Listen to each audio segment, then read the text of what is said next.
Olá, eu me chamo Davi, sou pastor da Igreja Batista da Reforma Agrária em Valinhos e é uma grande alegria poder falar com você. Quero compartilhar com você uma mensagem bíblica com o tema Semeando na Família. Nosso texto introdutório é Gálatas 6, verso 7, que diz assim: Não se deixe enganar, de Deus não se zomba. O que o homem semear, isso ele colherá. Nenhuma família é perfeita, mas toda família pode melhorar. Melhorar para fazer a vontade de Deus. Melhorar para ser feliz no lar. Melhorar para que a família seja um lugar de alegria, de frutificação, de crescimento, de bênção, de paz. Pergunto para você, como você gostaria que a sua família fosse? Piedosa? Unida? Alegre? Tranquila, próspera, abençoada, sem brigas, sem mágoas, sem gritarias, sem travas nos relacionamentos entre marido, esposa, pais e filhos? Quais são os frutos que você gostaria de colher na sua vida familiar? Essa última pergunta sobre os frutos nos faz encarar um princípio espiritual de suma importância, que é o princípio por trás do texto que lemos no começo da mensagem. É o princípio da semeadura. Esse princípio é o seguinte: se queremos colher, precisamos semear. A colheita é sempre de acordo com a semeadura. Quem semeia o bem, colhe o bem. Quem semeia o mal, colhe o mal. Quem não semeia nada, não colhe nada. Quem semeia muito, colhe muito. Eu quero convidar você, em nome de Jesus, a semear na sua família, para que você colha frutos maravilhosos que glorifiquem a Deus e abençoem a sua família. Você está disposto? Eu posso falar para você algumas sementes abençoadas que você pode tomá-las e semeá-las? Você vai fazer isso? Então vamos lá. Vou compartilhar com vocês 5 sementes bíblicas para você semear na sua família. Em nome de Jesus Cristo, você há de fazer isso. Você há de obedecer à palavra do Senhor, capacitado pelo Espírito Santo. Amém? Então, a primeira semente, fundamental, a semente do perdão. Colossenses 3, verso 13 diz assim: Suportem-se uns aos outros e perdoem as queixas que tiverem uns contra os outros. Perdoem como o Senhor lhes perdoou. Esse texto inicialmente fala sobre a vida comunitária na igreja, mas é claro que o princípio se aplica também à vida familiar. Chama minha atenção a parte final desse versículo, o fundamento que suporta o mandamento, que é: o Senhor lhes perdoou. Perdoem como o Senhor lhes perdoou. Se você é um cristão, você sabe, confia e se apega a essa verdade. Jesus perdoou você. Jesus pagou o preço dos seus pecados com o seu próprio sangue, entregando-se na cruz do Calvário. E por causa do seu sacrifício redentor, o perdão divino chega até você. Esse é o coração do Evangelho. Deus nos perdoa por meio de Jesus Cristo. O perdão de Deus para conosco é completo, abrange todas as nossas falhas. Que bendita graça de Deus! O perdão de Deus na nossa vida é eterno, contempla o passado, o presente e o futuro. O perdão de Deus para conosco é gracioso. Em outras palavras, Deus não exige contrapartidas para que a gente possa, digamos assim, merecer o perdão. Ele nos é dado. Essa é a maravilha do Evangelho. Nós somos perdoados por Deus completamente. Por isso que os cristãos afirmam que têm a certeza da salvação, não porque eles se achem importantes ou porque eles se considerem bons o bastante, mas porque eles confiam no perdão de Deus, que é dado por meio de Cristo. A nossa dívida para com Deus, de todos nós, seria impagável, porque os nossos pecados são muitos e nosso Deus é perfeitamente santo e justo. Mas Cristo assumiu o nosso lugar na cruz, carregou sobre si a nossa culpa e agora Deus nos perdoa por meio da fé. E aí, qual que é o raciocínio bíblico? Se fomos tão perdoados assim, nós temos que perdoar as outras pessoas. A família nunca será perfeita. O marido, a esposa, os filhos, os pais, os avós, os irmãos nunca serão perfeitos. Se não houver a disposição de perdoar, nenhuma família vai continuar existindo. Não existe continuidade em nenhum relacionamento humano sem perdão, porque todo relacionamento humano pressupõe que haverá falhas no meio do caminho. Você falha muitas vezes. Às vezes a gente olha só para as falhas das outras pessoas, né? Mas você falha e eu falho muitas vezes. Então, sem perdão, não existe nenhuma relação humana que possa superar as barreiras do tempo e possa persistir e perseverar. Então, tem que começar dessa forma. Perdoar. Perdoe. Evite guardar mágoas no seu coração. Evite ficar focando nos erros das pessoas da sua família. Evite ser duro demais com a sua esposa, seu marido, seus filhos, seus pais. Seja uma pessoa um pouco mais tranquila em relação a isso, com o coração mais disposto a perdoar, a deixar passar uma falha, porque todos falhamos. Tem pessoas que são tão sistemáticas, tão críticas, que não podem ver uma vírgula fora do lugar, que já ficam pontuando, falando, não. Perdoar como Cristo perdoou. Se semeamos perdão, colhemos união, continuidade, amadurecimento e também uma compreensão mais profunda do Evangelho, porque no coração do Evangelho está o perdão que Deus nos dá. Essa é só a primeira semente. Tem outras quatro, mas você pode tomar essa decisão no seu coração pelo Espírito Santo de semeá-la na sua família. Perdoe. A segunda semente é a do diálogo. E eu vou ler para vocês Provérbios 16, verso 24, que diz assim: As palavras agradáveis são como um favo de mel, são doces para a alma e trazem cura para os ossos. Há uma frase que diz assim: Muitas famílias não fracassam por falta de amor, mas por falta de diálogo. O texto fala sobre as palavras agradáveis, são doces como mel, trazem cura até mesmo para os ossos. Nós temos visto muitas famílias que não sabem conversar.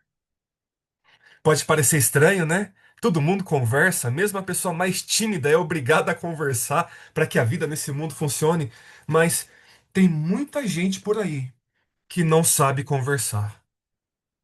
E aí, porque a gente não sabe conversar, a gente acaba criando problemas, deixando de resolver problemas, aumentando, potencializando problemas. Veja, irmãos, o próprio Deus fala conosco e nos convida a falar com Ele por meio da oração, mesmo Ele sendo onisciente. Deus não precisaria que a gente falasse com Ele, porque Ele sabe de tudo. Mas Ele quer ouvir a nossa voz, Ele quer ter diálogo conosco por meio da oração, da leitura da palavra e de outros meios espirituais. Quanto mais nós devemos conversar em família. Nós temos, às vezes, alguns vícios em relação à conversa que nós temos que eliminar. Um dos vícios é presumir em vez de perguntar. A gente já presume o que o outro está pensando, o que o outro está sentindo, o que o outro está querendo. A gente assume que sabe, como se tivéssemos a capacidade de ler mentes, mas não. É melhor perguntar em vez de presumir. Outro vício que a gente tem nessa área da comunicação, do diálogo, é de falar antes de ouvir. A gente quer falar muito, às vezes, mas não está disposto a ouvir. Outra falha comum na família é quando a gente não tem o interesse de saber da vida das outras pessoas da família.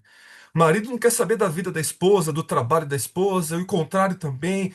Os pais não querem saber da vida escolar dos filhos, e os filhos não querem saber sobre a vida do pai no trabalho. Ninguém quer saber da vida do outro, tá cada um vivendo a sua vida num excesso de individualidade. Ter uma dinâmica individual na nossa vida é importante.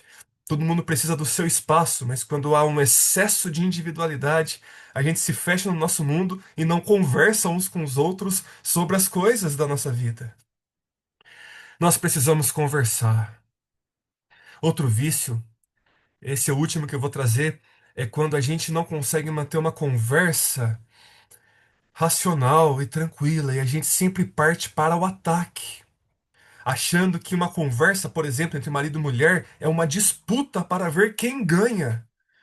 Não pode ser assim, né? As conversas servem ao fim do entendimento mútuo e não para ver quem ganha, quem tem o melhor argumento, quem está certo e quem está errado. No fim das contas, numa família, não importa quem está certo e quem está errado. O que importa é que haja conversa, diálogo e que tudo possa se acertar. Se semeamos o diálogo, colhemos compreensão, parceria, momentos agradáveis e crescimento. Terceira semente, a semente do afeto. Vou ler Lucas 15, verso 20, que diz assim: A seguir, levantou-se e foi para o seu pai. Aqui é a parábola do filho pródigo. Então, o filho se levanta e volta para o pai depois de ter ido embora, né? Estando ainda longe, seu pai o viu e, cheio de compaixão, correu para o seu filho, o abraçou e o beijou. Esse é um dos textos mais lindos das Escrituras Sagradas, porque mostra o amor do Pai pelos filhos perdidos, o amor de Deus por todos nós que estamos perdidos e nos encontramos depois em Cristo Jesus. E essa parábola é bonita porque ela mostra um pai que, ao contrário de todas as expectativas da cultura daquele período da história, onde o pai era muito mais honrado do que é hoje, o pai ele passa por cima dessas expectativas. O pai deveria ter ficado, na mentalidade das pessoas, impassível, duro, frio. O pai deveria talvez sequer receber o filho de volta, porque o que o filho fez seria considerado naqueles dias imperdoável. Mas o Pai Celestial, meus irmãos, é outra história, é outra conversa. Ele é o Pai por excelência, ele é o Pai perfeito. Deus é amor. Então, quando o filho pródigo volta, Jesus conta essa parábola para nos explicar o amor do pai. Esse pai não quer nem saber de nada, ele corre para o seu filho. E fala que, estando ainda longe, o seu pai o viu, dando a entender que o pai ficava olhando, né? Esperando a volta do filho. O pai estava ali com expectativa. Aí o pai vê, tem muita compaixão, corre para o seu filho, o abraça e o beija num gesto de afeto muito intenso. Vejam, se o Pai Celestial nos ama de maneira tão afetuosa, nós também temos que fazer a mesma coisa. Família é lugar de afeto, carinho, toque gentil, abraço apertado, beijo. Tudo isso, meus irmãos, e você que me ouve, é fundamental para uma vida familiar feliz. Precisa existir isso. Nós somos pessoas que têm as suas necessidades emocionais. Deus nos criou para amar e sermos amados. Deus colocou em nós terminações nervosas no nosso corpo, onde sermos tocados é importante, faz bem, nos leva a níveis mais profundos de satisfação na nossa vida, no nosso relacionamento, na nossa família. Nós precisamos cultivar o afeto, semear o afeto no nosso lar. Às vezes nós ignoramos o afeto porque nós não tivemos a experiência do afeto. Fomos criados numa família onde não tivemos afeto. De nosso pai era muito rígido, nossa mãe era muito brava. Então nós não tínhamos isso. Mas ora, a forma como fomos criados não precisa definir a forma como nós viveremos a nossa vida. Nós podemos, pela graça de Jesus Cristo, superar, transcender os limites que nos foram impostos pela nossa criação. Ah, mas a minha personalidade não é assim. Ok, mas será que às vezes não vale a pena fazer um pouco de esforço para que as outras pessoas da nossa família fiquem mais felizes? Mesmo que não seja assim tão condizente com a nossa personalidade? Isso não é falsidade, isso é amor, isso é superação. Nós precisamos ser afetuosos. O marido e a esposa precisam se abraçar, se beijar, se tocar, para além do ato sexual. Os filhos e os pais precisam também, da mesma forma, estarem juntos, se abraçarem, se beijarem. É importante trocar palavras gentis. É importante colocar a mão. É importante estar juntinho, perto um do outro. Ah, mas eu não gosto de ninguém perto de mim. Ok, mas pelo menos um pouco. Pode ser importante. Pode ser que você não goste, mas o seu cônjuge aprecia. Então, por amor, você vai fazer isso. E quem sabe no processo você não passa a gostar. Então, o afeto é importante demais. Temos que semear o afeto na família. Se semeamos o afeto, colhemos a alegria, a intimidade, a confiança e uma experiência familiar mais feliz, mais rica, mais satisfatória.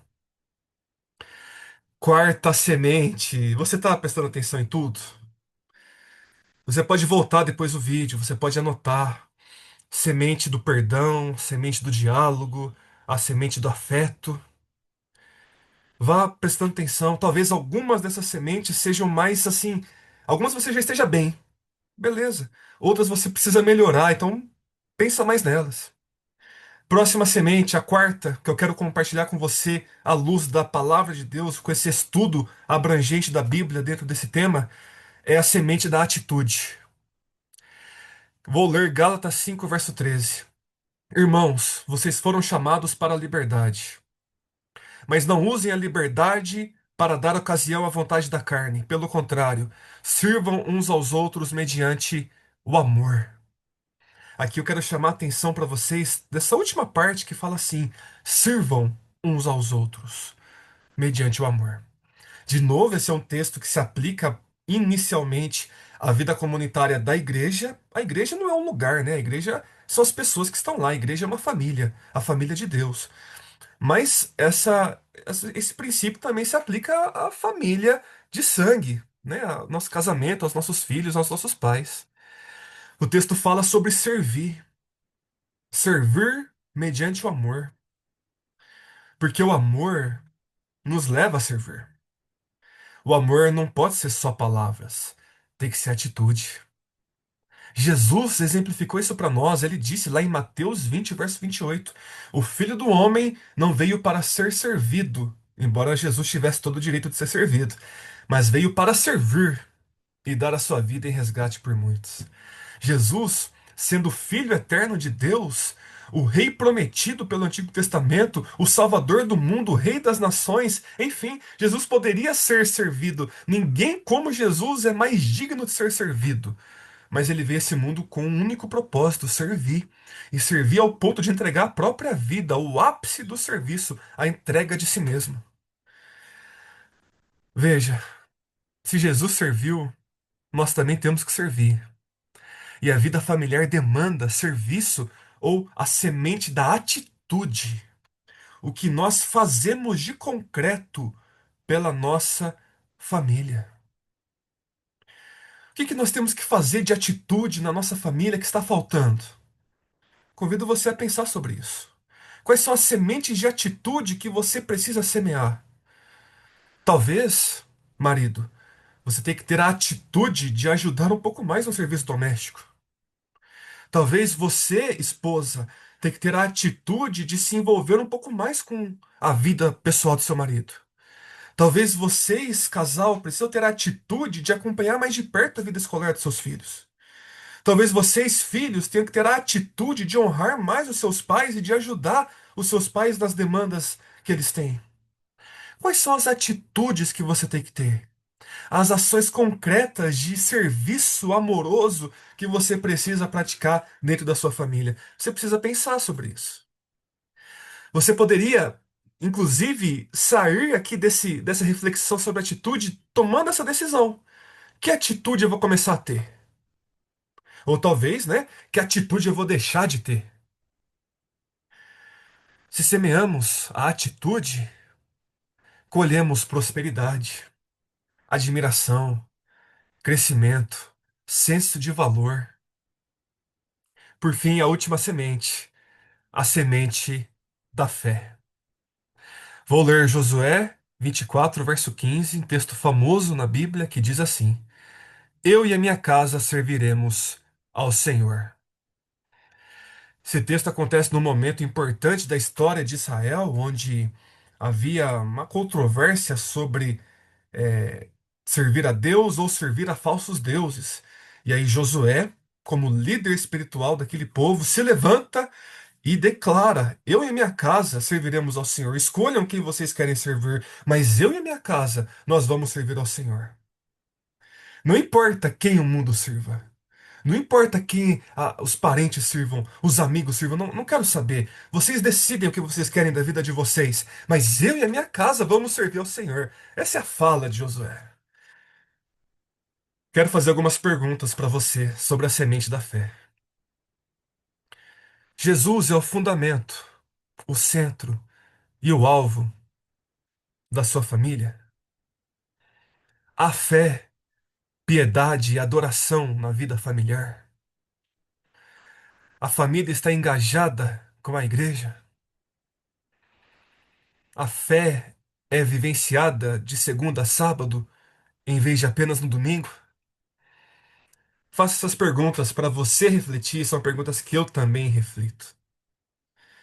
Se semeamos a fé, colhemos conversão, santificação, crescimento espiritual e, acima de tudo, vida eterna, porque quem crê no Filho de Deus tem a vida eterna, diz a Escritura. Olha, falamos sobre 5 sementes. Poderíamos ter falado de várias outras, olhando para a Bíblia, pesquisando na Bíblia como nós fizemos hoje. Mas as 5 que nós falamos foram as seguintes: o perdão, o diálogo, o afeto, a atitude e a fé. Você vai semear essas sementes na sua família? Vamos todos semear?